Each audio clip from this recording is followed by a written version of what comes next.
Ouais, c'est ça en même temps aussi, hein. Hier, j'étais à Migène Collector, bah voilà. Il est beau celui-là.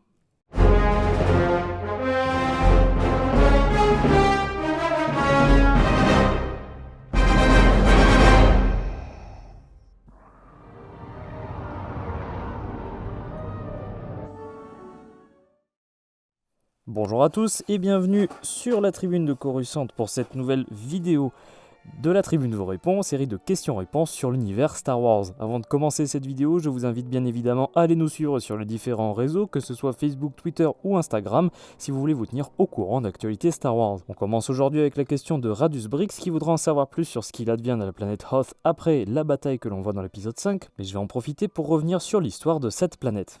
Dans l'univers canon, la planète Hoth se situe dans la bordure extérieure le long de la voie marchande corellienne, non loin de la géante gazeuse Bespin dans le secteur Anoat. Nous savons qu'à l'époque de la guerre civile galactique, la planète était dans une période d'ère glaciaire.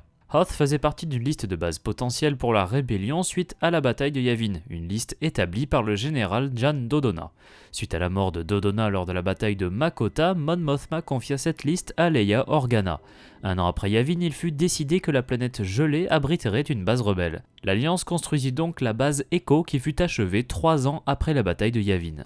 Un mois plus tard, les rebelles furent détectés par l'Empire à l'aide de droïdes-sondes, une découverte qui déclencha la bataille de Hoth. Face à l'assaut de la force Blizzard du général Wirth, les rebelles n'eurent d'autre choix que d'évacuer la base Echo, provoquant la dispersion de la flotte rebelle en de nombreuses divisions éparpillées dans toute la galaxie. Après la bataille d'Endor qui eut lieu 1 an plus tard, une nouvelle bataille eut lieu sur Hoth lors du blocus de fer imposé dans le secteur Anoat par le gouverneur Ubric Adelhard, une bataille qui vit s'affronter les forces du gouverneur et le mouvement de résistance locale. 1 an après Endor, la gouverneure par intérim de la planète Troith, Farah Yadiz, avait entendu une rumeur qui soutenait que la Nouvelle République avait comme projet de convertir la planète Hoth en prison pour ceux qui étaient restés loyaux à l'Empire. Cette rumeur n'était cependant pas crédible même pour certains impériaux comme le Major Soran Kyz. Cette rumeur est évoquée dans le second roman de la trilogie L'Escadron Alphabet ou L'Ombre Sabbat. Dans l'univers légende, la planète Hoth avait vraisemblablement fait partie de l'empire infini des Rakata qui exista plus de 30 000 ans avant la bataille de Yavin. Cette planète était connue de la galaxie dès l'époque des anciennes guerres Sith qui commencèrent 4000 ans avant Yavin.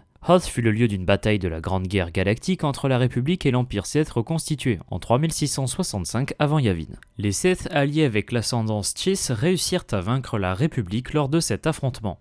1004 ans avant Yavin, une autre bataille eut lieu sur Hoth, entre les Sith et les Jedi, ces derniers étant menés par le général Hoth, qui reçut ce nom après avoir défendu le système durant sa jeunesse face à des pirates Sith. Cette bataille de Hoth fut quant à elle une victoire des Jedi. Bien qu'elle soit sombrée dans l'oubli, la planète Hoth était connue de certains contrebandiers comme le Mont Calamari Salmac ou encore le célèbre Han Solo.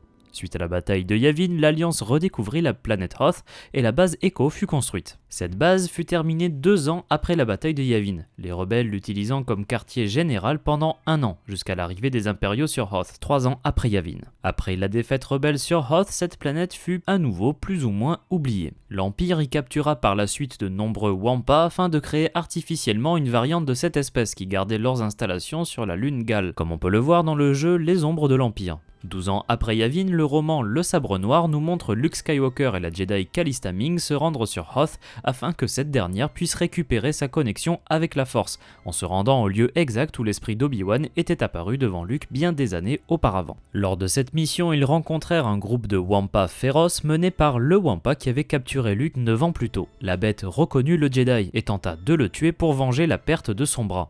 Luke parvint à tuer une bonne fois pour toutes ce Wampa, les Jedi parvenant de justesse à s'échapper. Dans le jeu Star Wars Jedi Knight Jedi Academy, nous savons qu'un vestige impérial avait pris le contrôle des ruines de la base Echo lors de la crise des disciples de Ragnos 14 ans après la bataille de Yavin. En raison d'une chasse trop importante, les Wampa et les Tauntaun étaient devenus des espèces menacées. Sous le régime de la Fédération Galactique des Alliances Libres, le régime qui succéda à la Nouvelle République, le Sénat vota une loi protégeant les Wampa. Une loi similaire concernant les Tauntaun fut envisagée, un fait qui nous est précisé dans le livre de référence The New Essential Guide to Alien Species. On poursuit avec un sujet proposé par François Savy-Courbis, les Aloxiens et le Padawan Cort. Dans l'univers canon et plus précisément dans la Haute République, nous avons pu découvrir une nouvelle espèce alien nommée les Aloxiens avec le jeune Jedi nommé Kort. Cette espèce était originaire de la planète Zav-Alox, située à l'extrémité de la galaxie. D'aspect humanoïde, les Aloxiens avaient une peau bleue et parlaient un langage propre aux Aloxiens. Cette espèce était dotée d'une immense force physique et d'une nature violente. Cette particularité pourrait être due à la présence de crabes Vondun, des animaux sauvages carnivores originaires de Zav-Alox. Comme rite d'initiation, les jeunes Aloxiens devaient chasser ces dangereux crabes Vondun. En cas de succès, ils avaient le droit de porter sur leur visage le crâne de l'animal. Selon les Aloxiens, le crâne de ces crabes fusionnait avec le porteur et lui permettait d'équilibrer leur nature violente. Alors que les Aloxiens grandissaient, leur tête devenait de plus en plus grande pour leur masque, leur croissance causant ainsi la destruction de ces crânes Vondun. Cette étape était pour les Aloxiens un symbole d'accomplissement. Ce n'était que suite à la destruction de leur masque qu'ils devenaient complètement eux-mêmes. Il se pouvait que les enfants Aloxiens soient capturés pour être vendus comme enfants soldats. En effet, ils étaient réputés pour leur agressivité naturelle, un trait que ces kidnappeurs décuplaient en séparant les enfants Aloxiens de leur masque.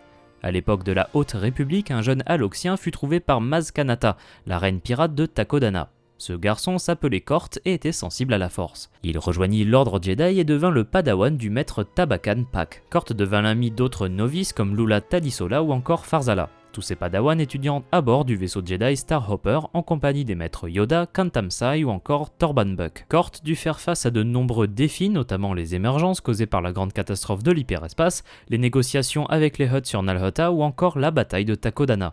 C'est durant cette attaque menée par les Nihil que le masque de Kort se brisa, laissant libre cours à ses instincts les plus violents, aidant ainsi à repousser les attaquants Nihil. Avant la chute du flambeau stellaire, Kort devint officiellement un chevalier Jedi. Nous connaissons un autre membre de cette espèce, à savoir la novice Jedi appelée Zint. Cette dernière était encore plus jeune que Kort et fut trouvée par le maître Jedi Cherf Maota, le maître d'Avar Kriss. La jeune Jedi était présente avec Kort lors de la chute du flambeau stellaire, mais les deux Aloxiens réussirent à s'échapper de la station, faisant ainsi partie des Jedi survivants. Les Aloxiens n'existent pas dans l'univers légende, mais le crâne qu'ils utilisent est une référence aux armures Vondun, des protections organiques très résistantes utilisées par les Yuuzhan Vong. Le même genre d'armure fut porté par Darth Krayt, y compris un masque ressemblant au crâne de crabe Vondun utilisé par les Aloxiens dans l'univers canon. Merci d'avoir regardé cette vidéo, j'espère qu'elle vous a plu. Si c'est le cas, n'hésitez pas à laisser un like, à la partager et à vous abonner, surtout en activant les notifications si vous ne voulez pas rater les prochaines vidéos de la Tribune de Coruscant. Vous pouvez nous poser vos questions dans les commentaires de cette vidéo ou sur nos réseaux sociaux Facebook, Twitter ou Instagram. A bientôt et que la force soit avec vous.